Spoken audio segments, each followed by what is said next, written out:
Confissão de Fé de Westminster. Capítulo 1. Da Escritura Sagrada. Artigo 1. Ainda que a luz da natureza e as obras da criação e da providência de tal modo manifestem a bondade, a sabedoria, e o poder de Deus, que os homens ficam inexcusáveis, contudo não são suficientes para dar aquele conhecimento de Deus, e da sua vontade necessário para a salvação. Por isso foi o Senhor servido, em diversos tempos, e diferentes modos, revelar-se, e declarar à sua igreja aquela sua vontade. E depois, para a melhor preservação, e propagação da verdade, para o mais seguro estabelecimento, e conforto da igreja contra a corrupção da carne, e malícia de Satanás, e do mundo, foi igualmente servido fazer escrever toda essa verdade. Isto torna indispensável a Escritura Sagrada, tendo cessado aqueles antigos modos de revelar Deus a sua vontade ao seu povo.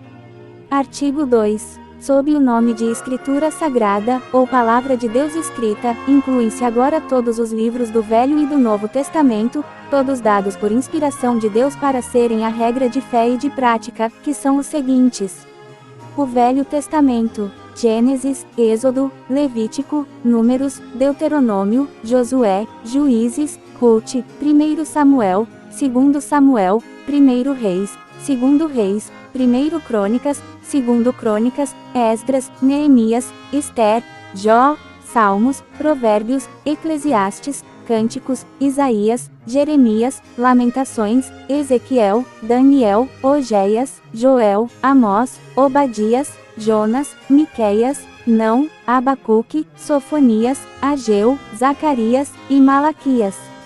O Novo Testamento: Mateus, Marcos, Lucas, João, Atos, Romanos, 1 Coríntios, 2 Coríntios, Gálatas, Efésios, Filipenses, Colossenses, 1 Tessalonicenses, 2 Tessalonicenses, 1 Timóteo, 2 Timóteo, Tito, Filemon, Hebreus, Tiago, 1 Pedro, 2 Pedro, 1 João, 2 João, 3 João, Judas, e Apocalipse. Artigo 3. Os livros geralmente chamados apócrifos, não sendo de inspiração divina, não fazem parte do cânon da Escritura.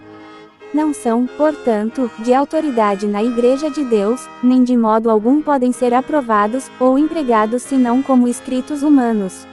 Artigo 4. A autoridade da Escritura Sagrada, razão pela qual deve ser crida, e obedecida, não depende do testemunho de qualquer homem, ou igreja, mas depende somente de Deus, a mesma verdade que é o seu autor. Tem, portanto, de ser recebida, porque é a palavra de Deus. Artigo 5. Pelo testemunho da Igreja podemos ser movidos, e incitados a um alto, e reverente apreço da Escritura Sagrada. A suprema excelência do seu conteúdo, e eficácia da sua doutrina, a majestade do seu estilo, a harmonia de todas as suas partes, o escopo do seu todo, que é dar a Deus toda a glória, a plena revelação que faz do único meio de salvar-se o homem, as suas muitas outras excelências incomparáveis, e completa perfeição, são argumentos pelos quais abundantemente se evidencia ser ela, a palavra de Deus. Contudo, a nossa plena persuasão, e certeza da sua infalível verdade, e divina autoridade, provém da operação interna do Espírito Santo, que pela palavra, e com a palavra, testifica em nossos corações. Artigo 6. Todo o conselho de Deus concernente a todas as coisas necessárias para a glória dele, e para a salvação, fé, e vida do homem, ou é expressamente declarado na Escritura, ou pode ser lógica, e claramente deduzido dela. A Escritura nada se acrescentará em tempo algum, nem por novas revelações do Espírito, nem por tradições dos homens. Reconhecemos, entretanto, ser necessária a íntima iluminação do Espírito de Deus, para a salvadora compreensão das coisas reveladas na palavra, e que há algumas circunstâncias, quanto ao culto de Deus, e ao governo da Igreja, comum às ações e sociedades humanas, as quais têm de ser ordenadas pela luz da natureza, e pela prudência cristã, segundo as regras gerais da palavra, que sempre devem ser observadas.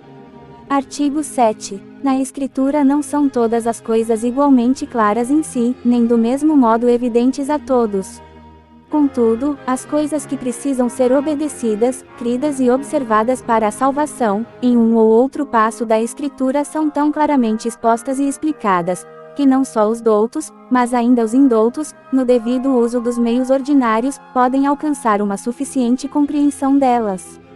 Artigo 8. O Velho Testamento em hebraico, língua vulgar do antigo povo de Deus, e o Novo Testamento em grego, a língua mais geralmente conhecida entre as nações no tempo em que ele foi escrito, sendo inspirados imediatamente por Deus, e pelo seu singular cuidado e providência conservados puros em todos os séculos, são por isso autênticos, e assim em todas as controvérsias religiosas a Igreja deve apelar para eles, como para um supremo tribunal.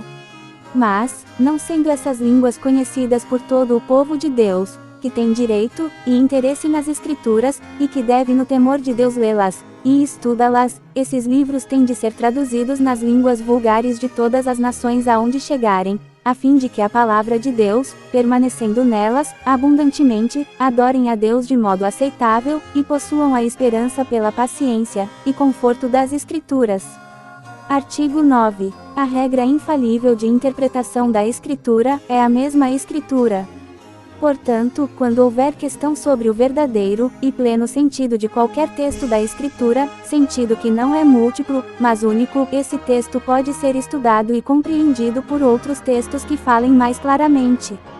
Artigo 10. O juiz supremo, pelo qual todas as controvérsias religiosas têm de ser determinadas, e por quem serão examinados todos os decretos de concílios, todas as opiniões dos antigos escritores, todas as doutrinas de homens, e opiniões particulares, o juiz supremo em cuja sentença nos devemos firmar não pode ser outro, senão o Espírito Santo falando na Escritura.